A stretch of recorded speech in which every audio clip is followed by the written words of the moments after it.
Frank Azurri's never worried he's. We need history.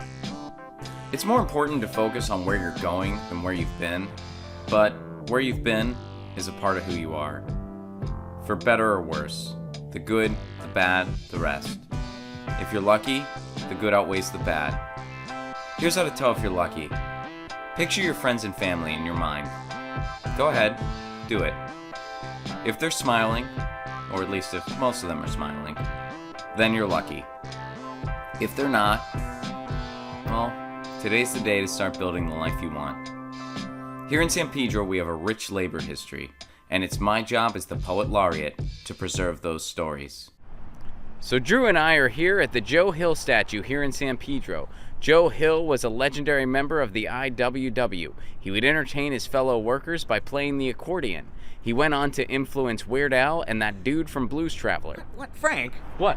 You know what, Frank? Never mind, it doesn't matter. So the Wobblies got their name because before they unionized, they would have to work so hard that they couldn't even stand up straight. So they banded together. No, Frank. That's not it. I mean, there's like 4 theories about how they got their name. Yeah, that's one of them. No, it isn't.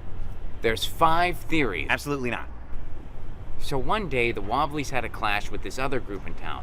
This other group wore white hoods all the time because they wanted it to be Halloween every day. The Wobblies didn't want that. Frank, no, that's not right. Frank, that group was the KKK. No, we don't have the KKK in California. Don't you follow Gavin Newsom on Twitter? Frank, we had the KKK and still have the KKK in California. I mean, racism and xenophobia are a problem all over the place. What happened in 1923 was the San Pedro Maritime Strike, okay? Workers were being overworked by their bosses, and the police and the KKK worked together to crush the strike. The police helped the KKK. Yes. So Sting's a racist. What, Frank? No, not the band. The cops, Frank. It was the cops. The cops helped the KKK? Yes. Wow. At least something like that can never happen again. It's your fault. It's your fault. Sounds a lot like free market capitalism. Your fault. It's your fault. It's your fault. Neoliberal paradise. It's your fault. It's your fault. See, top 10% gets it all. Gets it all. Gets it all. It's your fault. What is up, Status Coup fam? I am Ron Placone. This is Andrew. How are you saying your name now? Now I'm saying Janowitz. Janowitz? Yeah. Andrew yeah. Janowitz? Yeah. Andrew Saxena. He mixes it up. He mixes up that last name. It's a variety show of a last name, right? It's always something different. Dude, just feel it out until you're ready to settle. Right. And don't let anyone rush you. The guy on Google tells me how to say it, but I don't like his tone. He sounds a little computerized. You know what I mean? Well, what gave him the authority? What does the guy from Google do exactly? What qualifies him? Right. I think he just sits all day in the search engine, and we're supposed to revere him because there's a little speaker by him that we press, and that's supposed to give him authority. Dude, sometimes has anyone ever corrected you on the pronunciation of your name? Yeah, my dad. That doesn't count. I mean like a stranger, like somebody. Has anyone ever like corrected you? Nope. Like if you were at like an Indian restaurant, say, Mm-hmm. has anything like that ever happened to you? It's not happened to me, but it should have happened in India because when I went there, like Saxena was like Smith out there. Uh-huh. Like there's Saxenas all over the place. And they all are a little creative about how they pronounce it, you know? Like my uncle married a Saxena and he's a Saxena. Oh, really? Yeah. So it really is like Smith. It's like Smith, man. Yeah. Oh, that's so I didn't know that actually. That's interesting. It's very unique for me here, but were I in India, it would actually, not really be something to turn your head at, That's fascinating. Yeah. I've had we're people. warriors, Ron. We're the soldier caste. Is that what it means, warrior? You know how like names are sort of associated in like Hindu culture and whatnot with like the caste system a little bit? Yeah. Obviously the caste system happened out there. So our last name or whatever was associated with the soldiers, the fighters. As you know from knowing me, Ron, I'm a very, I'm a manly, muscular, I want to fight all the wars kind of guy, Yeah. Ready to do battle. So episode 2 of Frank, I hope you all enjoyed it very, very much. We're so excited to be doing this series for you. And thank you for being here, first of all. We are well aware that you guys are all the early adapters. Status Coup has never done a scripted series before. We're the first one. We just dropped the first episode, and we actually did it in fragments, which was not intentional. We meant to have it all as one thing, but the episode was one clip, and our post game was a separate clip. So we didn't mean to do it that way. I mean, it's no big deal. It still got out there, but yeah. So there was there were a few little guffaws, so to speak, not guffaws. What's like snags, whatever. Right. But yeah, you should be seeing all of this in one clip now, and that's how we'll be doing it from now on. So thank you for being among the early adapters to give this thing a chance. Hope you've been enjoying it. And here's the deal, speaking broadly, and Drew, you and I have had this conversation off mic. Look, the right, they do a ton of stuff like this. They do. I mean, Ben Shapiro's making his movies, marginalizing the trans community. And so this is how we fight back a little bit. And we don't have a Hollywood level money the way that guy does, but we do have the ability to do a scripted show or a scripted vertical series in our neighborhood Right. that we both live in. And we have a sane political perspective, we think. You guys let us know. At least a little more sane than Shapiro. That'll be the Frank Azurri first testimonial. A little more sane than Shapiro. Exactly. But so this episode dealt with labor history. We started with climate change. Now we're going into the labor history. And of course, all the stuff that we filmed was all in San Pedro. That Joe Hill statue is a part of San Pedro. Joe Hill spent a significant amount of time in San Pedro. He was not shot here. He was shot in Utah. But he did spend some time here in San Pedro. I'm curious if we're going to get any comments from people going, he didn't play accordion. We got to get at least one. Right. I know my Weird Al lineage, and it didn't come from Joe. But I think so. First of all, is there anything that really struck you as we shot this one? Like anything particular you want to bring up? I mean, just the history of Pedro. I mean, is nuts to me. Just learning about the KKK and the police working together, as Frank says, it's a shock. Things like that never happen. Well, Drew had to tell him that. Frank, right. Yeah. Drew told him. But Frank was lots of innocence for Frank. Right. But in in talking about the stuff that we wanted to, put into Frank and whatnot, like when I learned about this labor history, I was a little proud and a little, I guess, horrified. You can go online and look at the pictures of KKK marching with the cops and tarring and feathering wobblies and people that are on strike just to unionize, So it just felt like a profound and really interesting story that I was a little bit excited to learn about since I live right here at the port, and as do you, right? Mm-hmm. As we're doing Frank too, it's fun because all of the history that we're teasing out, it's just such I mean, every place has a vibrant history, but the port of Los Angeles, where all the products come in and where there's a lot of money. Yeah, one of the busiest ports in the world. Yeah. It's incredibly interesting, and to be able to use that as backdrops to tell a broader story. And of course, all the stuff Drew says in the episode is very historically accurate, whereas Frank, has a few missteps in his assessment of things. But what I love most about this, so we made the decision in the first episode that Frank always wears a wobbly hat. So we had to sort of answer that. And I think we still haven't fully answered it. We've started to address it. He knows who Joe Hill is. And I think it's a really good example of just who Frank is, because Frank knows why unions are important. He knows why they're good. But what he needs his handheld with is knowing why not having one could be really bad. Like, he understands the unions are good. They help the worker and they tell the boss what the workers need. What he will miss until somebody explains it to him is, well, without a union, the boss might exploit the worker. that doesn't register to him. He doesn't understand that sometimes people aren't always good. Like, Right. That's why he doesn't think a kid would ever try to sneak around and get some liquor without showing the proper identification, right? exactly. Well, why would anyone lie to me? Why do I need to ID? People don't lie. That's not something Right. people do. They were taught not to do that. So of course they don't do it.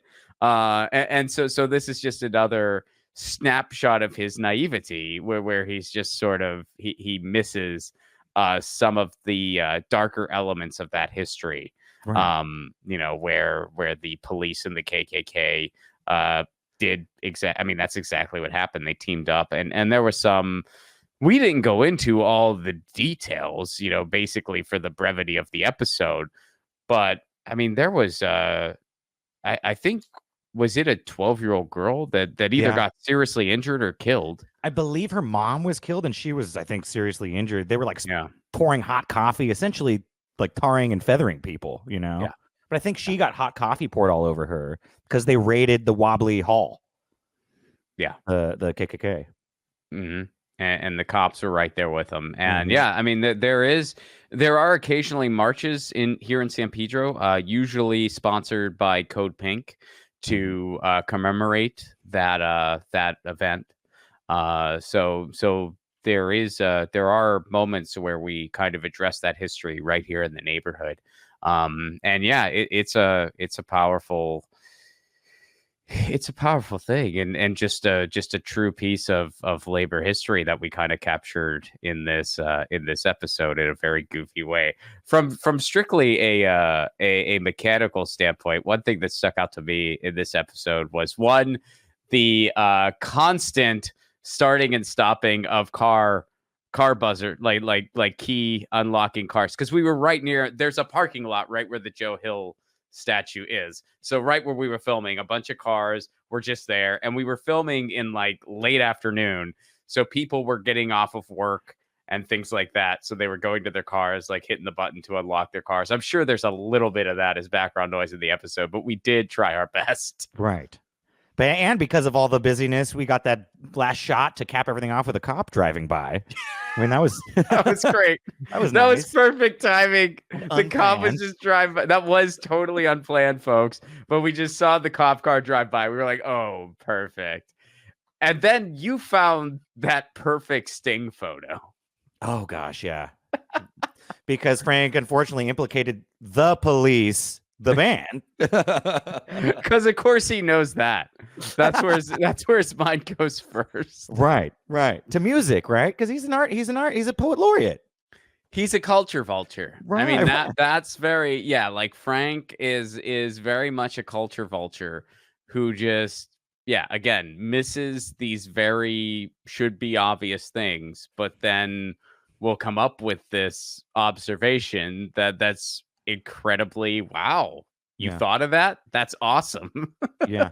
And there's something about Frank too, I feel like, as you're talking about him is struggling with like being so naive, it also sometimes feels like he is just hopeful for humanity. He's got a natural optimism that sometimes, like on like the left, like when we're bombarded with all the stuff going on in the world in the news, it's hard to be like, we're gonna make it. We are gonna succeed as a human race that's good and can survive on the planet and whatnot. I think Frank kind of just, he's not trying to overlook like the challenges. It's just that he really believes in humanity. Which I think is kind of, I like that aspect of Frank's character a lot.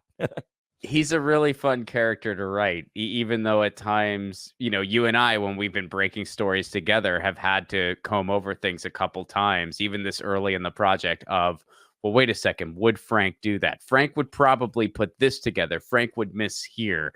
Mm-hmm. And all right, so how do we put that into the script? How do we tell that story the way Frank's character would actually do it? Right. So it's been a lot of fun. And of course, we have the other challenge of, it's a vertical series. We can't do a ton of flashy things that you could do with a full set. But we make the most out of, the kind of confines that we have with this mode of storytelling. That also frees us up in other ways too. We don't have to worry about locations. We don't have to worry about a big crew. Our shoots are very quick and efficient. So is our editing time. So it's give and take. But yeah, I mean I think that really is sort of the theme with Frank. Like he has this underlying hope for humanity that it is definitely naive, but it's not like he's completely unaware or that he can't learn. He's always learning. And so like Drew has to walk this fine line of wanting Frank to be aware of the world around him, but not just crushing the hopefulness that he has. Right. Which can't be easy as his friend. Right. Because that's part of what Drew loves about Frank is that hopefulness, right?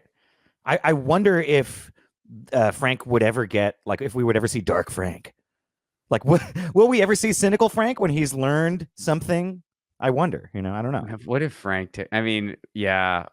I feel like we're going to have an episode where Frank gets a really bad internet addiction and he just starts going down some crazy rabbit holes and he needs to be rescued. Right. And yeah, that Telegram. could be.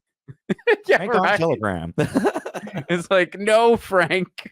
A friend reached out to me and said that we'd met at a party the week before, but that we could only speak on Telegram or WhatsApp. And now, not only have I sent them all my money, but I've got some real interesting propaganda to tell you. Jeez. That'd be an episode. Drew has to try to get his money back. Yeah. That'll be fun when we dive more into like his personal situation. Right. Because how much meloncello do you sell? How much? Right. Yeah. There's still so many. And folks, we will not leave stones unturned. There will not be any ambiguity or plot holes in this. Yes. But we're going to take our time. Yeah, this isn't lost. We don't have their budget. There's no planes involved here. This is just a basic 2-person thing. But the dynamic of Frank will be explained because really you do have to sell a lot of meloncello to afford rent in Southern California. Yeah. And where did he come from?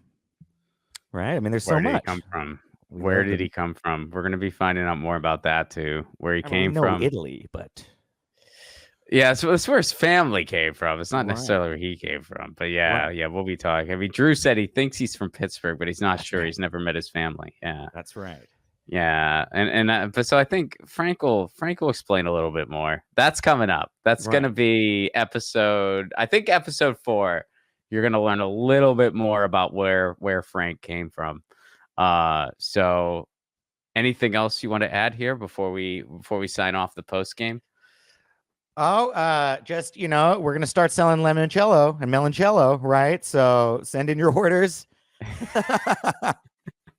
I hope someday we could actually do that. I would freaking love to have an actual Frank Azurri meloncello that is, legitimately, able to be sold. If we did a non-alcoholic version of it, it would probably be easier to get through the red tape to sell such a thing. Certainly to sell to kids. Well, yeah, obviously. Absolutely. That'd be a lot easier. Although a virgin meloncello is that's basically just melon milk. Like that's just sweet melon milk is all that is. Which that sounds very nice, very kind of soothing and grounding. It does sound pleasant. It does sound rather pleasant. Yeah, no kidding. But hopefully we get to do that someday. Just like I appreciate Danny DeVito very much. He is a wonderful actor, and he also has a pretty good set of principles. But his limoncello is kind of not great. Oh no! Yeah.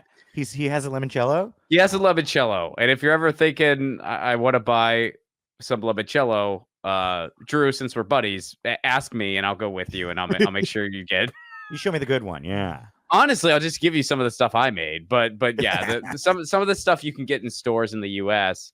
And it's probably not Danny DeVito's fault. It's probably like whoever he contracts, they have to put a bunch of bullshit in it because it's the U.S. Right. So yeah, you got to be careful. buying like limoncello in the U.S. the Coppola wine. He's such a great filmmaker, and sometimes I've had his wine and been like, ooh, like, did this I wine never make had. Godfather 3? Oh, I actually like that interesting. movie as a bad joke. I've never seen the third one. I've People hate seen on this.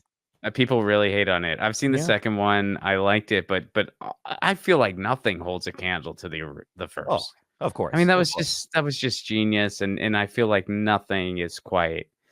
Yeah, I mean, so yeah, but Godfather Frank- 3. Has Frank seen The Godfather?